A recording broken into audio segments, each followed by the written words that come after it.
Confederate Loyalists fled to Brazil after the Civil War. Hello, curious people. In a time when we want to return to normal, today we present an incredible story about the Confederate Loyalists fled to Brazil after the Civil War. In April 1865, the American Civil War was over, and the former states of the Confederacy were in ruins. Astounding damage to infrastructure and the economy greeted Southern soldiers after the battle.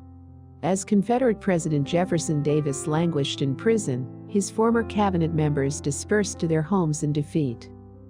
For die-hard Confederate Loyalists like Colonel William Hutchinson Norris and Major Lansford Hastings, this burden was too great. They couldn't bear to live under what they saw as a foreign occupation, and decided instead to leave for the slaveholding empire of Brazil and establish colonies of Confederados, Brazil's odd Southern holdouts. Jefferson Davis and Robert E. Lee had urged Southerners to stay in the former states of the Confederacy and rebuild it, but those who were too proud to accept defeat, or whose land had been confiscated by federal authorities, felt they had little choice but to start over again abroad. Popular destinations included Honduras, Mexico, and even Egypt, where former Confederate officers were invited to take up military commissions. But for steady believers in white supremacy, only Brazil could offer them the haven they sought. In 1865, Brazil was ruled by Dom Pedro II, a descendant of the Portuguese royal family who was interested in attracting foreigners to his country.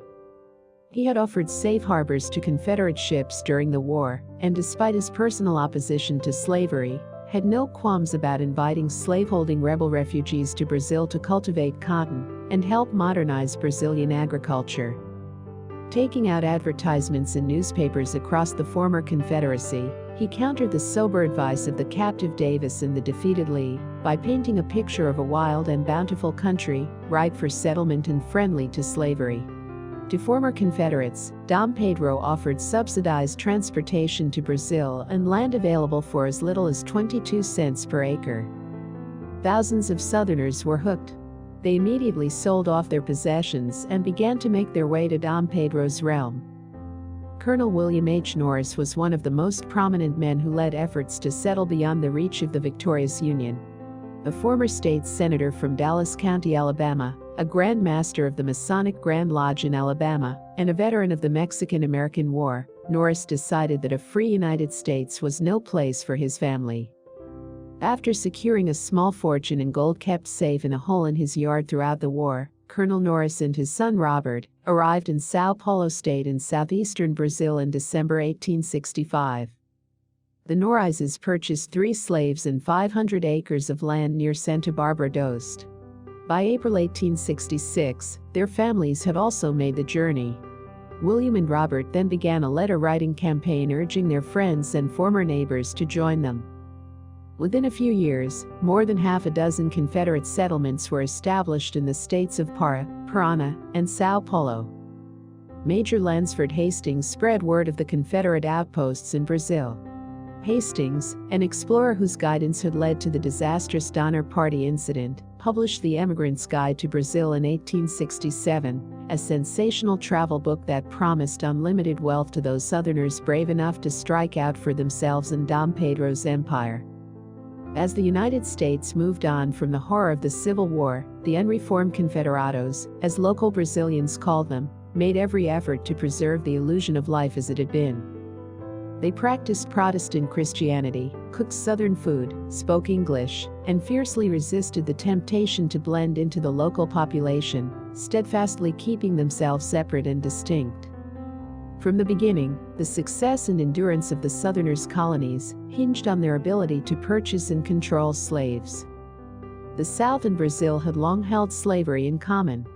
In fact, by the mid-19th century, more than 40% of the victims of the Atlantic slave trade had ended up in the vast sugarcane fields of Brazil, where the fruit of their labors was gathered to sweeten coffee and tea in houses and cafes across Europe and North America. But even though Southern immigrants arrived in Brazil with the patronage of the emperor, they succeeded in buying very few slaves. The Confederados spoke little Portuguese, and with insufficient funds and no personal connections in Brazil, they failed to purchase enough human lives to succeed in resurrecting the plantation agriculture system. As the heads of individual colonies failed financially or died from disease, their followers drifted to other colonies, especially Norris's Villa Americana in Sao Paulo. But perhaps the most significant reason for the failure of the Confederate diaspora was the failure of the Reconstruction. In 1877, federal troops were withdrawn from occupation duties in southern states, taking with them the best protection freed black citizens had. With federal authorities out of the way, Jim Crow began as Southern politicians regained their power and exacted revenge for their humiliation on their former slaves. To many struggling Confederados, this was more than they could have hoped for: the restoration of racist supremacy in the South. It's unknown how many exiled Southerners returned home in the years that followed. What is known is that many of the former settlements disbanded, and many either joined larger colonies or returned to a South eager to welcome them back. Those who remained became all the more close, intent on protecting their heritage even after Brazil abolished slavery in 1888. Although the 10,000 to 20,000 Confederados failed to build their longed-for Confederate holdout, they nevertheless left a deep and lasting impression in the country they helped settle, with their contributions seen for years afterward in agriculture, technology, and society. Many of their descendants claim that Brazil would have stagnated without their help, and while this isn't exactly true, they did help speed up the adoption of technologies and innovations that were arriving on Brazil's shores, such as the metal-tipped plow and railroads. It's likely that Norris's Villa Americana would have failed just as the other Confederado settlements did, if not for the presence of one of Brazil's earliest and most important railroads nearby, allowing the settlers to export their cotton and helping the country turn into a world leader in textile production. In the years following their arrival, the Confederados were soon dwarfed by massive waves of immigrants from Germany, Italy, and Japan, each bringing their own contributions and leaving even more obvious impressions on Brazil, as it developed into one of the most successful countries in South America. But even today, as their numbers dwindle and their descendants speak more Portuguese and identify as Brazilian, the Confederados gather each year to celebrate their ancestry.